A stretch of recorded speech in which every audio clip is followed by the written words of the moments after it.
Negada a permissão para atravessar o território argentino para atacar o Brasil, o Paraguai invadiu a província de Corrientes.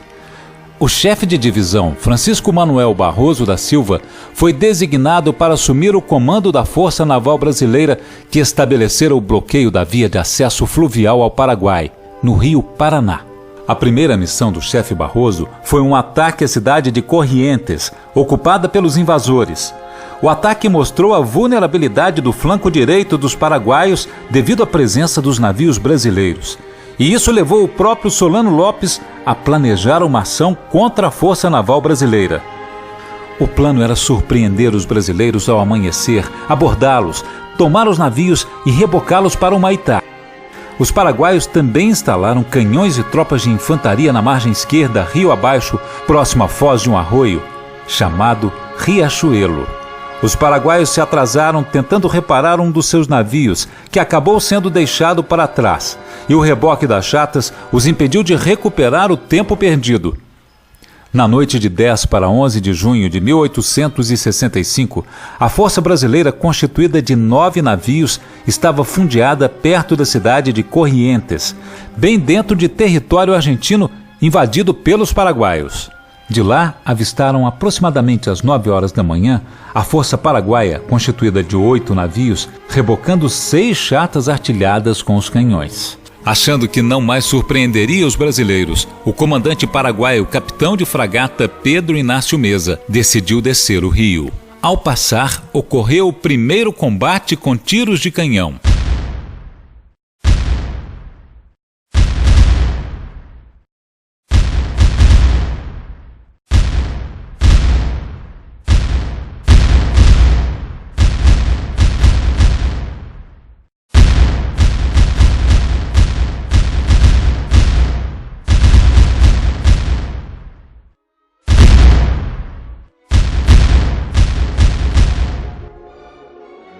Os paraguaios foram se abrigar junto às margens próximas do Riachuelo, sob a proteção de sua artilharia e tropas de infantaria.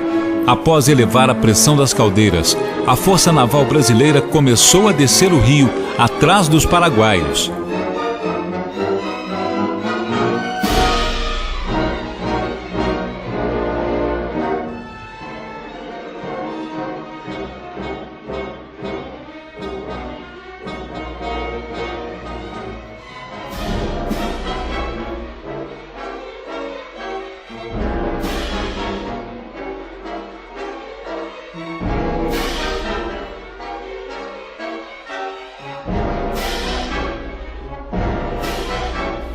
A capitânia do chefe Barroso, a fragata Amazonas, era a última da linha. Quando Barroso avistou os navios paraguaios, resolveu deter a Amazonas para bloquear uma possível fuga do inimigo rio acima. Essa sua manobra não foi bem entendida pelos outros brasileiros.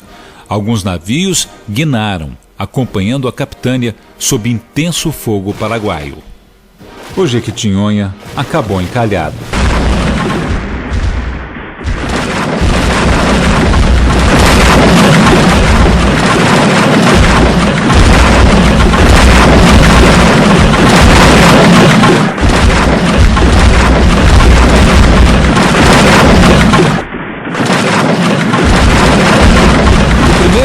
Da linha, o Belmonte investiu sozinho e foi castigado duramente pelo fogo concentrado paraguaio.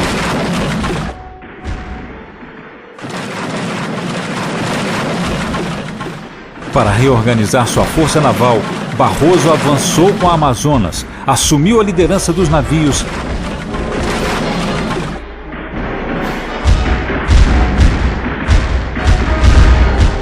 e completou a passagem, sob os tiros dos canhões paraguaios e da fuzilaria de terra.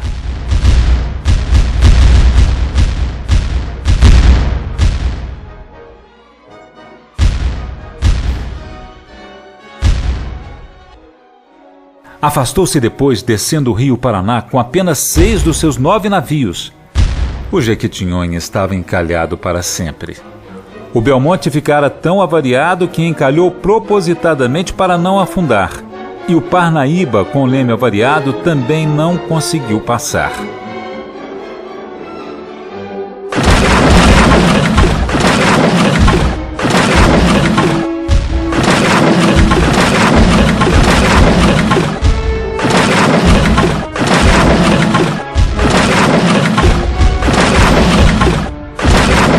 Barroso corajosamente decidiu regressar para a armadilha de Riachuelo.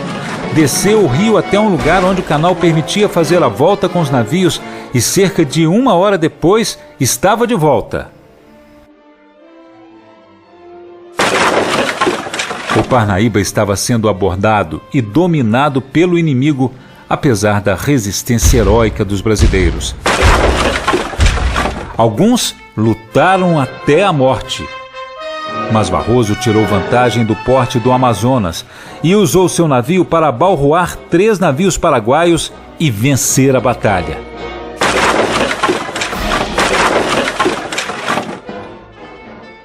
Um 4º navio paraguaio, o Paraguari, sofre um grande rombo no costado durante a luta com o Parnaíba e foi encalhar em uma ilha em frente. A tripulação também acabou abandonando-o. Concluída esta etapa da Batalha do Riachuelo, eram cerca de 16 horas. Barroso tratou de tomar as chatas. 4 navios paraguaios conseguiram fugir. Com a aproximação da noite, os 2 navios brasileiros que os perseguiam regressaram para evitar encalhes em território inimigo. Antes do pôr do sol de 11 de junho, a vitória era brasileira.